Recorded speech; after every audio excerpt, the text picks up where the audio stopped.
Oh boy, what did we witness? Dota 2, the International 2019 Grand Final has been played yesterday. But before we get ahead of our game, we need to talk about the lower bracket final briefly before that. So, Yeah. Janne, will you do the honors? I will. I think it was a very interesting game. Both of us probably thought PSG LGD were the favorites going in. Yeah, agreed. Yeah. Not by much, maybe. Liquid were looking pretty good. That lower bracket run is pretty insane by Liquid to begin with.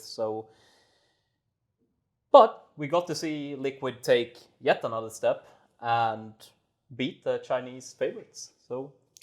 And I think few points to make out of that series is Liquid. I mean, it was a tough series, and either one of the teams could have won it. But I think it was Somnus from PSG LGD that said in an interview that it doesn't matter their placement in the tournament unless it's first or anything else, that they do not want to lose the final. So I think for PSG LGD's sake that it's better that they lost the lower bracket final than the grand final. I mean, losing a final would probably hurt the team more, in a sense. Play in China, go to the finals, and then crumble there. Definitely, but at the end of the day, you would probably appreciate a second place more than a third one down the road, you know. But in the moment, yeah, I can understand that logic. And, well, PSG LGD, like you said, it was a really, really close game. It could have gone either way. But I think it's really impressive by Liquid to come back and play that well. Yeah. And go to a grand final. Nobody saw that coming after the group stages or even in the beginning of the playoffs, for sure. If somebody says they saw them going to the final, they are just a fan of the team. Yeah. Honestly. At this hour, it's good to say that do the subscription thing right now. You really should. Then we move on to the grand final of Dota 2 the International 2019 between OG and Team Liquid. Very hype final, I think. The teams have some history from before, and seeing OG in a final again, absolutely unbelievable. Absolutely perfect. If somebody said so before the tournament, I would have honestly, and I'll be perfectly honest, I would have said no chance. Yeah. It just doesn't happen. We haven't seen it before, and seeing it from a team like OG, I mean, crazy. That's all I can say. They didn't have a good year, and here we are. The funny thing is that if there was a discussion and you would ask, like, who is the team that can do it? The answer would have been OG, but that doesn't make it like something that still you would believe that would It's still not likely, Yeah, but yeah, I think OG, it's also a little bit different from how I saw it. I mean, I had them in my tier 3 category, underdogs. They can do it, you know, they can always surprise teams and so on, but I didn't think they would do it this way. Yeah. I thought they would have these upset wins that were like last year when they made crazy comebacks where they didn't play that well, you know, but they managed to win anyway.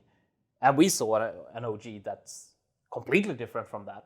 I mean, we had no comebacks. It wasn't that wasn't the OG of 2019. No.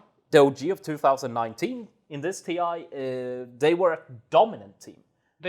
Early game dominance, you know, is totally different. Tempo Dota. Yeah, definitely. They knew their timings and so on. But before we start mumbling too much, let's just go to game 1. And here's our highlights that we chose from that, and then we're going to discuss them a little bit. So here you go. And they do have that Meepo ready to go. They get the toss back on mind control. Damage to beat him down. No tail off, quite a bit of right here, but Miracle is in straight away. Look at the back. He's on top of the ET, and is going to set forward from mind control. Horns quad. Can they get any of these kills? They're on to Miracle. Miracle BKB tries for the DPS. The damage set with the impetus takes down TA. And the chase continues. Ada, he found mind control. A second kill here for OG. Rehunts the rounds. Ada, Ada needs the safety jack. He's there. Healing the equipment by the healer. Ada is still alive. Steps into the side. Throws down the impetus. His Weehive falling low. GH cannot save him. Weehive is dead. OG, they'll hold on to the game. They may have lost their ranks, but they team-wiped Team Liquid. KB Miracles looking for the backline to get these goals. Going to the dispel will be there. Also, no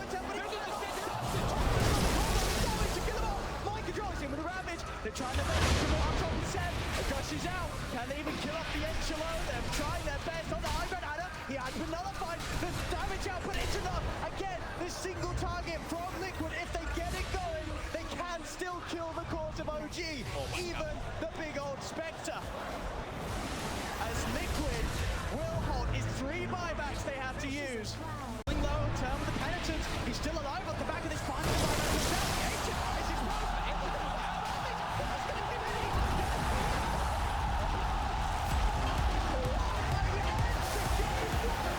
And starting from that, obviously we missed the first half an hour of the game, but we are at the point when Team Liquid has been taking a major lead from experience, gold, map control, everything.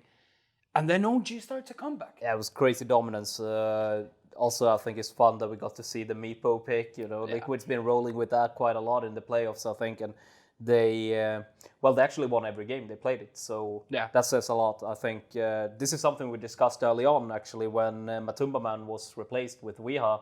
We were actually mentioning that these picks like Meepo and his invokers and so on, they make Liquid stronger. And I think this showcases it. Yeah, it makes them more diverse. Yeah.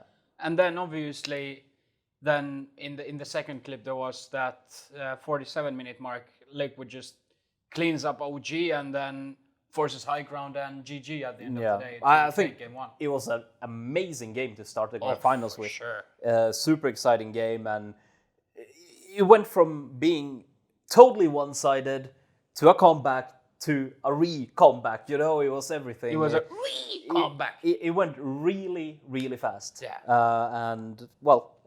Awesome game. Fantastic. Yeah. Moving on to game 2. Again, we have some highlights. Should we show them first? I think we should watch them first, and then we'll talk about it. Let's watch them first. Here we go. Miracle's in the mid lane. They're going to go for jump on Miracle. Instant rage and a back off. Still, they managed to sandwich them. If Liquid can get the Tide and the Enigma in, they could go for a good fight from the low ground. Kuro, Sable, he traps up No-Tail in the circle walls. Miracle's the focus. Miracle will fall. They're walking over mind control. Tries to get around the jump, but he can't. Boundless strikes out. No silence. His embrace again. No-Tail stopping mind control to be able to offer the ravage for now. And Anna and Thompson, they're still good to go. Dust is out. They've got the detection prepared. Weeha's left behind. They've taken both calls. They're going to get the third as well by the looks of it. OG. They jump over, catch out mind control, and they'll also toss back in GH as OG. They just keep killing every single member of Liquid over and over again. At all. Miracle trying to push into Thompson, but with the items that Thompson has and the burst that he does, Soul finds out. They're going to try and jump forward. The Wukong's command is down mind control off the rabbit. The GH already out. They've got the black hole. GH falls though. He's stuck inside the Wukong. 3 dead on Liquid. OG just beating them down one by one. The buybacks will come out from both Kuro and Miracle, but both GH and Mind Control are gone without their ultimates and without buyback. The game continues to worsen for Liquid as OG past the racks on top of Miracle, tossing him back into the boundless. Triple kill for Thompson. Wow. As OG, this entire game has been a highlight reel for them. He gets something. It's a lot of money, of course, Anna. So that's a little bit of glory for Liquid. Oh, Jarex. He will go down, maybe. No, the heal, they give the rest. Extra bit of salt in the wounds there. Crazy game by OG. This is exactly what we were talking about a little bit earlier. They are so good at dominating from the first minute. It's like they have a perfect game plan, and the way they execute it, it's so brilliant. That's all I have to say about it. It's crazy. From what I take from those is when they took the Roshan at 19-minute mark, and then they used that momentum to start snowballing even harder and harder. And then in the last clip of the game 2, we saw the Thompson Rampage, which I think was the first Rampage of main stage. As far as I can remember, it was. I was actually trying to search for some information on that, but as far as I can remember, we only had one, and that was that. Yeah. And I think Thompson in the beginning of this grand finals, he played amazing, and game 2 is no exception. And moving on from game 2 to game 3, this is when we get to see the Thompson showdown. Before we watch the highlights, I would like to say this is my favorite game of the whole tournament. Absolutely brilliant game. I actually have to agree with you. I think it was absolutely amazing. So we should go to the highlights. So game 3, highlights. Here we go. That's who they want, as they know he's just going to back up in jungle. This is getting pretty out of control already, a 5k advantage. And they're finding Miracle. Thompson is going to get stunned up. I mean, Miracle, he's got the Blade Fury and the Omni Slash to play around with. Soulbline's going to lock the two of them down together as No-Tails looking to turn, moves in with the English silence. The Ravage comes out, but they've already lost the two of them. They'll get No-Tail in response. But now OG, they can turn and collapse onto Mind Control surrounding the Tide. Jerax and Thompson said they're not going to stop chasing this. A trap slow will come out. It doesn't matter. Thompson, another Decrepify blast, secures in the triple kill. He's over another. They're not done yet, OGGH. He's got the stolen ink swell. They'll keep that distance. Jerax closes the gap. GH is enchanted, taken out. Ultra kill for Thompson. 11 minutes in. There is nothing that can stop this man. It's been like 6 or 7 minutes since Liquid has been able to even find a kill. And it's been GH just out of it. GH has been the one getting them, but it's not even these big ones because, like we said, they can't even get aggressive onto the map at all. As Sav just continues to stand in the base. He's a bit far forward here. If you get the multicast, Banner's going to come in with a backup. They Decrepify keeping Sev safe. They'll pop the Ravage. They're trying to get on top of at least someone. They'll find No-Tail. Anna's surrounded. He still has the control. He gets the three of them. Thompson's able to turn with the life drain. Miracle's there. Mind Control drops back into the corner, making it a beautiful format. Double kill for Thompson. He'll start to run them down one by one, pushing Liquid back towards the fountain. Mind Control. It's a dieback effectively. No buyback. They'll get another jump in. Mind Control trying to commit. Jerax just turns with the tossed avalanche combo. Mind Control out of the game once more. We are trying to jump in, find at least Thompson, but he's not going to get it. OG surround him, outnumber them, a toss up, back to the grave. GH is dead, GG is called. OG take game 3, and Derek hitting it even in a more devastating fashion than game 2. It didn't look like it could get any worse, but Hallelujah, hallelujah, hallelujah. Thompson, what are you doing? I would like to add that Jerax was one of the main reasons here too. He enabled Thompson absolutely perfectly with Tiny. It's one of the best Tiny performances, not only in this TI, but ever. I'm going to go that far. I think he set everything up for the team time and time again. And the way, well, Thompson had a good game already, but he enabled him so hard. I mean, to start, you get 11-minute ultra kill, then that's just, and most of the kills that Thompson got, they were actually with the assistance of Jerax. Yeah. Because Jerax, he was all over the map. He was just running around doing incredible little small things that a lot of people misses. Yeah. But he just, minute after minute, he was doing all the right decisions that helped OG to well, it's go kind forward. For me, it's the big part with his Tiny play is that we see in, if we go far back in time when people started using toss, in a lot of different ways and finding out new tactics and using it to your benefit. This was taking it a step further. I think from pretty much when he hit some like level 5, 6, he started just running around. They used the toss. I mean, it's probably 100 times he's using it during the game, and it's perfection every time. Yeah. It's tossing people into stuns. It's tossing Thompson into fights because he knows how strong Pugna is at that point. It absolutely perfect execution of that game. I don't even know what to say. It's I haven't seen a team play a clean game like that in a long time. Honestly, I get reminded by Wings when they won the TI. They were kind of a similar team where the teamwork was so good. Yeah. I don't think we've seen it since. And this was, if possible, even taking it one step further. Yeah. Absolutely perfect. And then moving on to game 4.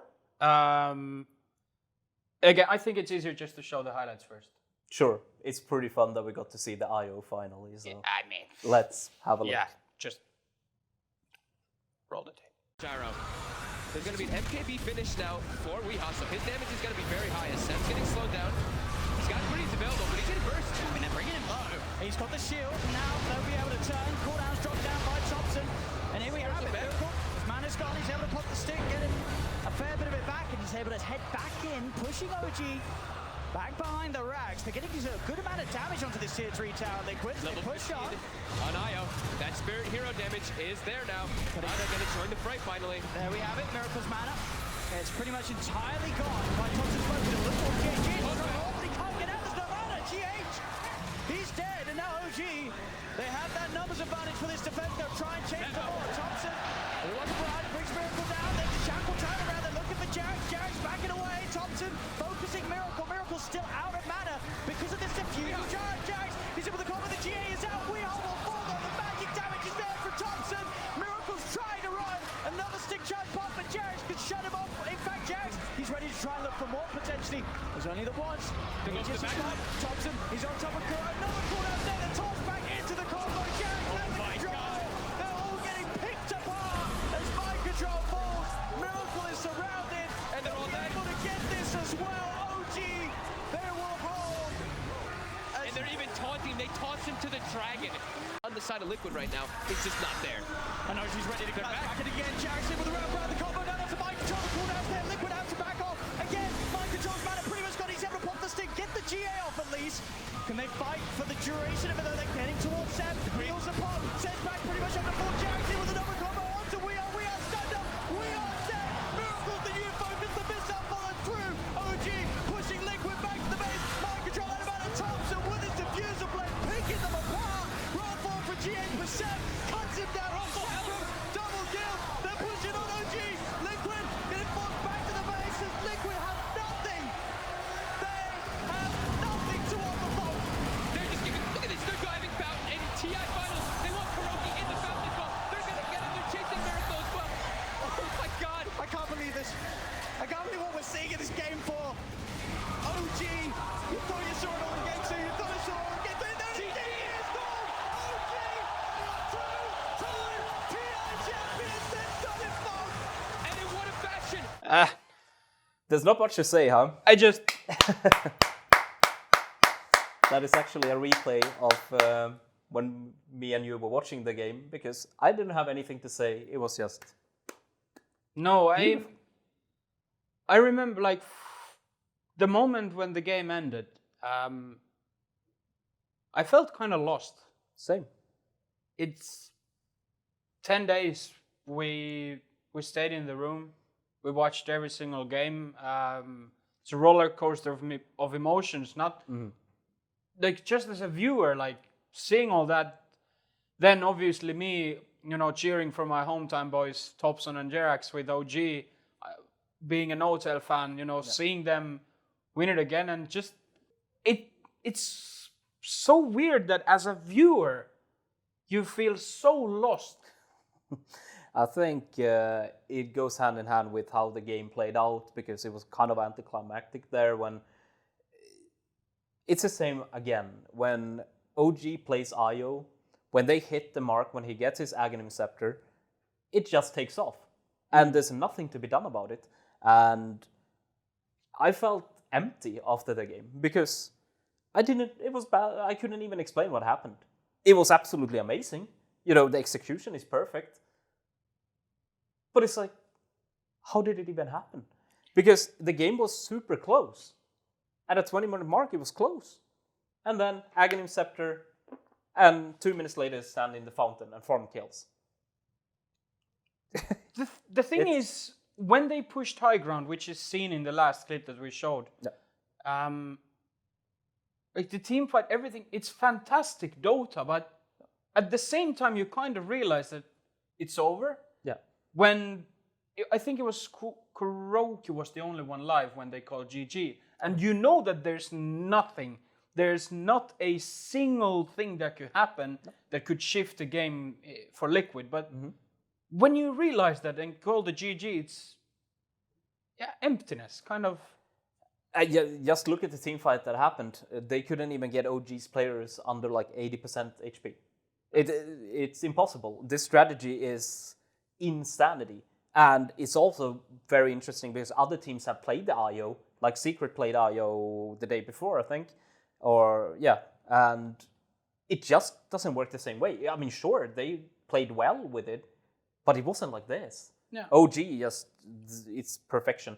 And well, to move on from that, I think it's very fair to say that they were quite obviously the fair winner of the tournament. There was no doubt about it eventually. No. At the end of the day, they were just better than every team there. The funniest thing is, if we look back to summer of 2018, we have the underdog OG that overcomes every single scenario, comes to TI, beats the living shit out of every single team there, you know, and then wins not beat the living out of shit, but then and go on and win it. Then we get this DPC season of 2019. Yeah. OG is struggling heavily, especially with Anagan. Then Anagam's back. OG is still looking really shaky. They have a tough season. Definitely. Then we come into TI, and they went Super Saiyan. They crushed people's soul. I mean, the fountain farming with IO, the strategies, their enchantresses, everything was... it wasn't even close. Honestly, it wasn't even close. No. And that's... Last year, people could question OG, even if they won, which is insane to me. I mean, they won TI, still people question if they're good. Yeah. But it's kind of crazy, but it still happened. And this year, I'm sure nobody will question them at all. And I'm super happy they did it. Amazing win. And it's honestly an amazing team. And they also show that consistency, both in keeping your roster and believing in what you're doing, pays off. And I think that's a great story, not only for games or TI or whatever we are talking about. It's a great story just in general. So actually, here's how I see it. To everybody watching at home, I'll take my glasses off so I look serious for a while, like for once. To everybody who's watching this or who will watch it in this future, if you're a young gamer or someone who's just enthusiastic about stuff or someone who's just interested in general, take notes on OG. They basically overcame every single obstacle on their way to became the first two-time TI champion, and they did it back to back with the same roster as before. So young players who are playing any video game anywhere in the world, when you have a team that you like to play with, stick together. Don't listen to the people that says you can't do it, because you can do it.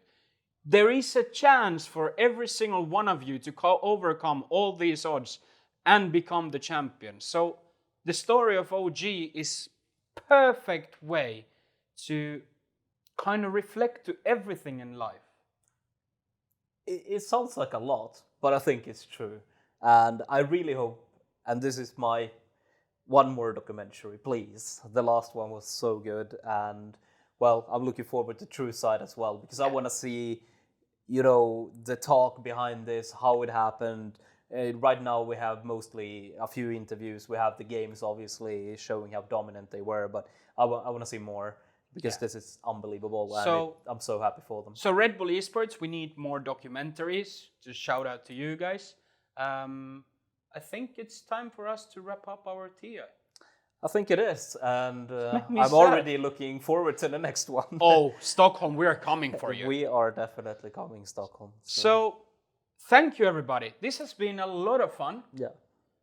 To our camera guy, to our sound guy, and everybody else in the production, massive kudos to them, because without them, this wouldn't ever happened. It's been a hell of a couple of weeks. Yeah, and I would like to add that we'll keep on doing what we've been doing on Twitter and so on, and we'll keep on doing this thing on YouTube as well, of course.